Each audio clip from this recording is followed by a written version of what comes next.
Assalamualaikum warahmatullahi ta'ala wabarakatuh. Kembali lagi bersama saya Khairul Fatihin, NIM 1708101130, yang pada kali ini saya akan memandu sebuah presentasi mata kuliah penelitian tindakan kelas atau yang biasa didengar dengan PTK, yang diampu oleh Ibu dosen Ibu Nelly Izzah MPD.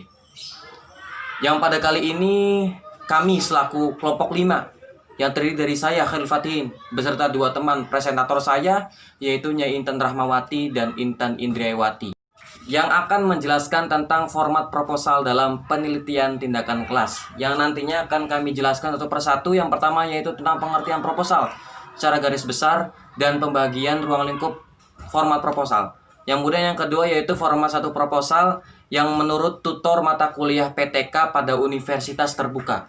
Kemudian penjelasan ketiga yaitu format kedua dari proposal dari menurut Ditjen Dikti tahun 2004 untuk pengantar 2005. Selamat menyaksikan. Yang pertama yaitu saya akan menjelaskan tentang pengertian proposal. Tentunya kalian tidak asing dengan kata proposal ya. Ya, entah itu kalian sudah menggeluti berbagai aspek, entah itu dunia organisasi, dunia akademisi, dunia pendidikan, dunia sosial, itu pasti sudah mendengar apa itu dari proposal, dan tentu tidak asing lagi kan bagi kalian. Tentunya di sini saya akan menjelaskan tentang pengertian dari proposal. Proposal itu yaitu suatu dokumen yang sudah dirancang untuk suatu rencana kegiatan yang sudah dirancang dan diusulkan oleh pengusulnya atau orang yang melakukan penelitian tersebut. Kemudian, dokumen proposal pasti ada isinya, yang kemudian di dalamnya memaparkan sebagai berikut. Yang pertama yaitu apa yang akan dikerjakan, apa yang akan dikerjakan dalam proposal tersebut. Kemudian, mengapa hal tersebut dikerjakan. Yang ketiga, siapa saja yang terlibat dalam mengerjakan suatu kegiatan tersebut atau suatu penelitian tersebut. Itu apa saja yang dipaparkan dalam suatu proposal.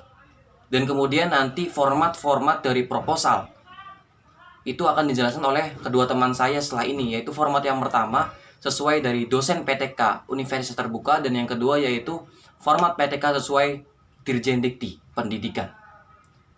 Secara garis besar, kalau misal format PTK tentu pasti ada latar belakang suatu masalah, di mana suatu kegiatan, suatu masalah, suatu penelitian pasti ada latar belakang kenapa kita melakukan kegiatan tersebut, kenapa kita melakukan penelitian tersebut, tujuannya apa, pasti ada. Makanya di situ akan membahas tentang latar belakang, identifikasi masalah, pertanyaan masalah, dan segalanya akan dibahas oleh teman-teman saya. Ya, terima kasih. Itulah sekian penjelasan dari pengertian proposal, yang nantinya format 1 dan format 2 dari proposal dalam penelitian tindakan kelas itu akan dijelaskan oleh kedua teman presentator saya. Terima kasih banyak. Mohon maaf apabila ada kesalahan. Kepada pemateri selanjutnya dipersilakan. Bismillahirrahmanirrahim. Assalamualaikum warahmatullahi wabarakatuh. Perkenalkan, nama saya Intan Indriawati dengan NIM 1708101142. Di sini saya akan sedikit menjelaskan mengenai format proposal dalam PTK. Nah, berdasarkan materi yang kelompok kami dapatkan itu, kami menemukan dua versi format proposal dalam PTK. Saya akan menjelaskan satu dari dua format tersebut, yaitu menurut tutor mata kuliah PTK di Universitas Terbuka. Sebenarnya formatnya tidak jauh berbeda dengan format proposal dari penelitian-penelitian lainnya. Yang pertama itu ada judul, yang kedua itu ada bagian pendahuluan. Di dalam bagian pendahuluan itu ada latar belakang masalah, identifikasi masalah, analisis masalah, rumusan masalah, tujuan penelitian, dan manfaat dari penelitian tersebut. Lalu bagian kedua ada kajian pustaka. Di dalam kajian pustaka itu dibagi menjadi dua, yaitu ada kajian teori dan kajian hasil penelitian. Lalu bagian ketiga ada metode penelitian. Metode penelitian itu di dalamnya ada subjek penelitian, tempat dan waktu pelaksanaan penelitian. Yang ketiga ada metode pengumpulan data, lalu selanjutnya metode analisis data, dan cara pengambilan keputusan atau kesimpulannya. Lalu seperti biasa yang terakhir itu ada daftar pustaka sekaligus lampirannya. Singkat saja yang dapat saya sampaikan. Jika teman-teman ada yang kurang paham atau perlu ditanyakan, silahkan ditanyakan di kolom komentar di bawah. Terima kasih. Wassalamualaikum warahmatullahi wabarakatuh. Assalamualaikum warahmatullahi wabarakatuh. Saya Nyai Inta Rahmawati. Di sini saya akan menjelaskan sedikit tentang format proposal dalam PTK.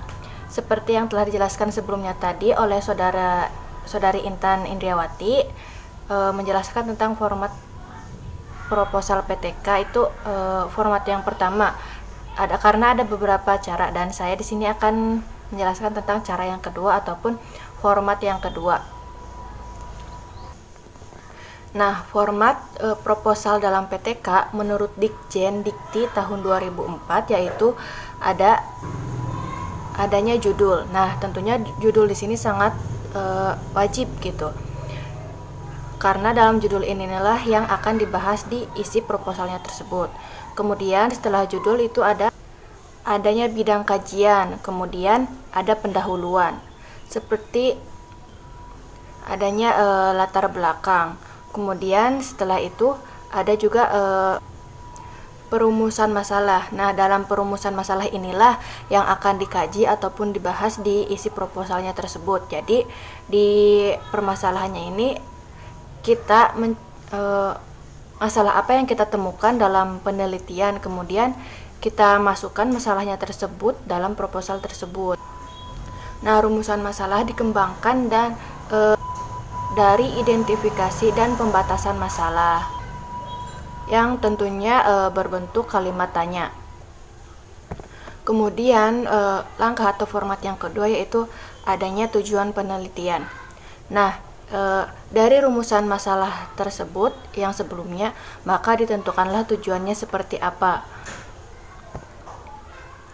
Dan tujuan dalam proposal PTK ini lebih diuraikan kemungkinan kemanfaatan penelitiannya tersebut. Kemudian yang berikutnya itu ialah manfaat penelitian. Nah, dari perumusan masalah kemudian menjadi tujuan dan kemudian tujuan itu dikembangkan lagi gitu, manfaatnya itu seperti apa. Kemudian yang berikutnya itu ada kajian pustaka. Nah, dalam kajian pustaka ini berisikan tentang teori-teori. Maksudnya itu ialah teori-teori ataupun penjelasan dari judul yang telah kita tentukan sebelumnya. Dan selain kajian teori, kajian pustaka ini juga berisikan tentang penelitian yang relevan ataupun penelitian yang terdahulu, dan juga adanya kerangka berpikir dan hipotesis.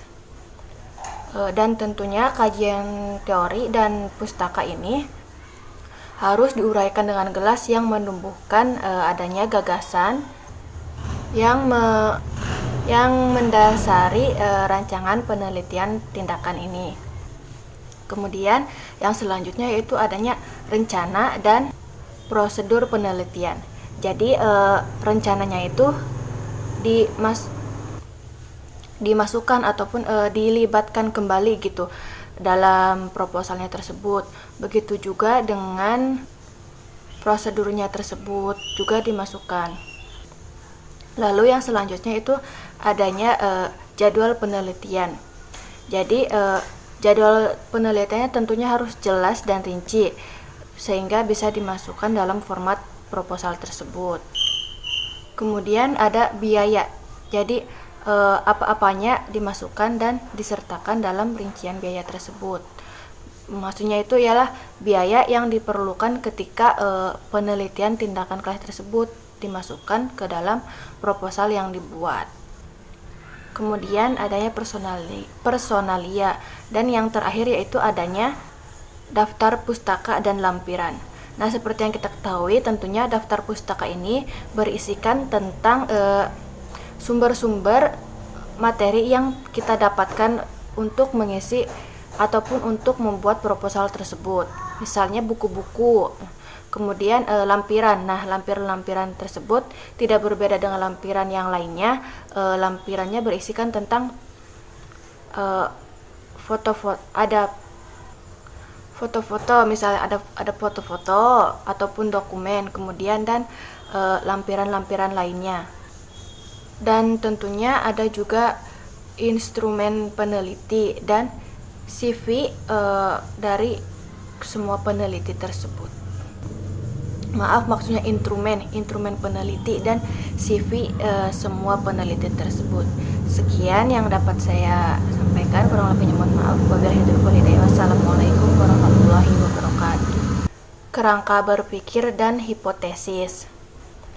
Dan tentunya kajian teori dan pustaka ini harus diuraikan dengan jelas yang menumbuhkan adanya gagasan yang mendasari rancangan penelitian tindakan ini. Kemudian yang selanjutnya yaitu adanya rencana dan prosedur penelitian. Jadi rencananya itu dimasukkan ataupun dilibatkan kembali gitu dalam proposalnya tersebut. Begitu juga dengan prosedurnya tersebut juga dimasukkan. Lalu yang selanjutnya itu adanya jadwal penelitian.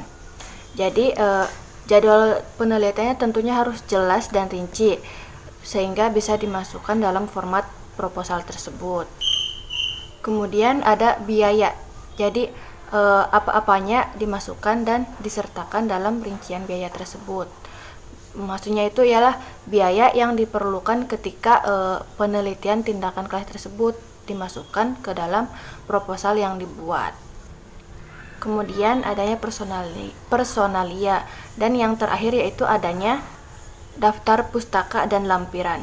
Nah, seperti yang kita ketahui tentunya daftar pustaka ini berisikan tentang sumber-sumber materi yang kita dapatkan untuk mengisi ataupun untuk membuat proposal tersebut. Misalnya buku-buku. Kemudian lampiran. Nah, lampiran-lampiran tersebut tidak berbeda dengan lampiran yang lainnya. Lampirannya berisikan tentang foto-foto, misalnya ada foto-foto ataupun dokumen, kemudian dan lampiran-lampiran lainnya. Dan tentunya ada juga instrumen peneliti dan CV dari semua peneliti tersebut. Maaf, maksudnya instrumen peneliti dan CV semua peneliti tersebut. Sekian yang dapat saya sampaikan, kurang lebihnya mohon maaf. Wabillahi taufiq wal hidayah. Wassalamualaikum warahmatullahi wabarakatuh.